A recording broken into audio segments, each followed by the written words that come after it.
You ever walk into your shop on a Tuesday morning, pick up your favorite bench plane, and realize it's developed a sudden, uninvited case of the measles? Just tiny little orange freckles all over that beautiful polished sole. I think most people just call that neglect, Tiger, but metal measles sounds much more tragic. It feels like a tragedy when you've spent 40 hours lapping that base flat. But that's the thing about a workspace that isn't buckled down against the elements. It's a living, breathing swamp if you aren't careful. People think climate control is just about not sweating through your shirt while you're trying to dovetail, but your tools and your wood are the ones really crying for help. It is easy to forget that wood is basically a giant sponge that never quite stops being thirsty or too full. But let's be real, you're usually the one complaining about the heat. I've seen you out there in July looking like you just climbed out of a swimming pool. Listen, I've got the heat tolerance of a block of wax, but honestly, the real heartbreaker isn't me being uncomfortable. It's watching a tabletop you spent 3 weeks gluing up decide it wants to turn into a Pringles chip because the humidity spiked 10% overnight. So today we're actually getting into the weeds on this. No more suffering for your art. We're talking insulation, HVAC basics, and how to stop your garage from turning into a terrarium. Where do we even start? If I've just got a basic metal shell or a drafty garage, what's the first line of defense? You've got to wrap that box. Trying to heat or cool a shop without insulation is like trying to fill a colander with garden hose water. You're just paying the utility company to condition the great outdoors, especially with these metal buildings that are so popular now. They're basically giant ovens in the summer and walk-in freezers in the winter.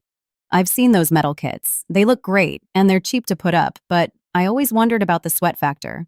Does the metal itself cause the moisture? It's the temperature difference. Think of a cold soda can on a humid day.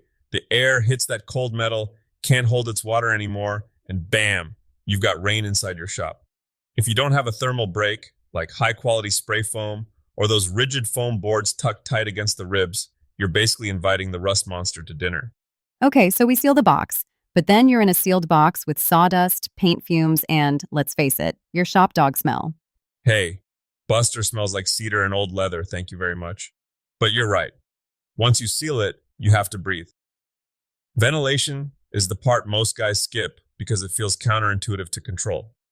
They think if they open a vent, they're losing the expensive cold air. Isn't that true? If I turn on an exhaust fan, am I not just sucking my bank account out the roof? In small doses, it's a trade-off you have to make. You need those roof vents or a powered wall fan to pull out the stagnant, humid air, especially if you're spraying finishes or welding. But the secret sauce, the thing that actually makes it feel 10 degrees cooler without costing a dime in electricity, is just keeping the air moving. I'm a huge fan of, well, fans. High-velocity floor fans, wall-mounted industrial units. If the air is standing still, you're losing. I noticed you have that little digital display right next to your sharpening station. It's like you're monitoring a hospital room. Is the hygrometer really a tool or just another gadget to obsess over? It's the most important $5 tool I own. It tells me when I need to stop what I'm doing and fire up the dehumidifier.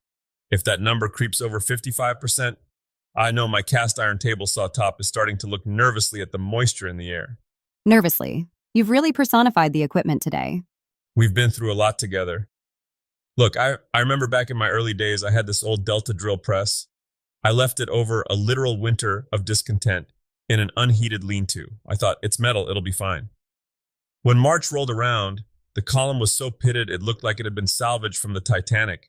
That was a lot of steel wool and elbow grease wasted because I didn't want to run a small heater or a bucket of desiccant. So let's talk heat. For the folks who aren't in the tropics, you've got those little space heaters, the propane torpedo ones that sound like a jet engine, and then the big boy HVAC. What's the move for a hobbyist?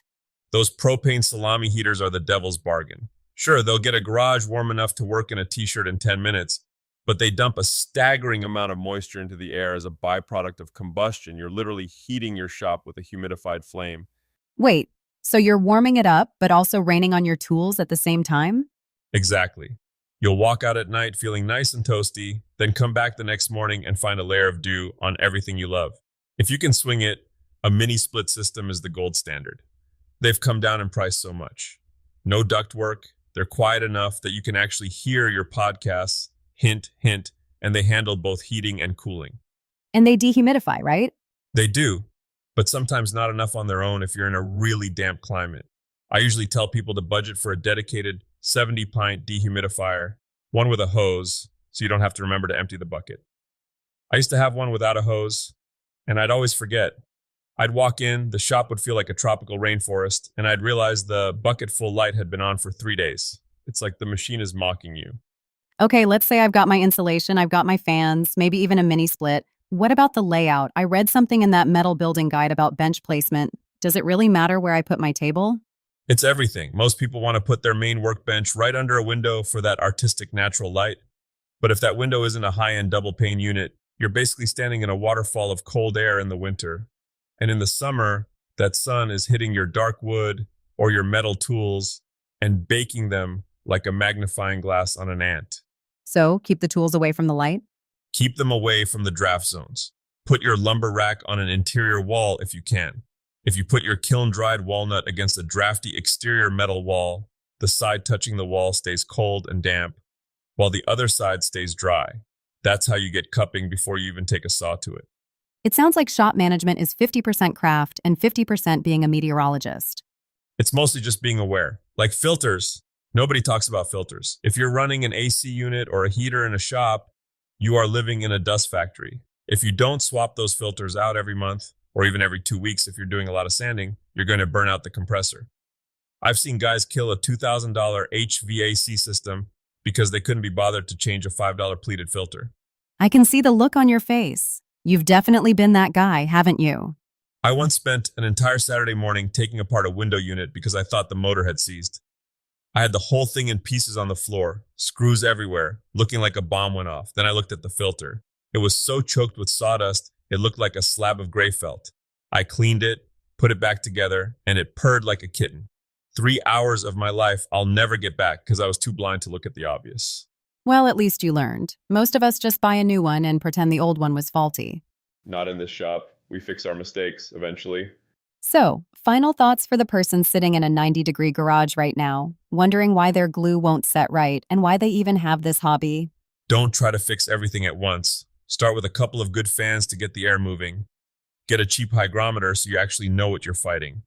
And for the love of all that is holy, if you're building a new space, don't skimp on the insulation. It's the only thing in your shop that pays for itself every single day. And maybe don't use those salami heaters unless you want to start a rust farm. Exactly. Keep it dry, keep it moving, and keep a thin coat of oil on your cast iron. Your future self, the one who doesn't have to spend all day with a sanding block and rust remover, will thank you. I think Buster would thank you too. Less time cleaning rust means more time for walks. He's the real boss of the climate control anyway. If he's panting, the AC goes up. Fair enough. See you next time in the den. Take care of your tools, and they'll take care of you.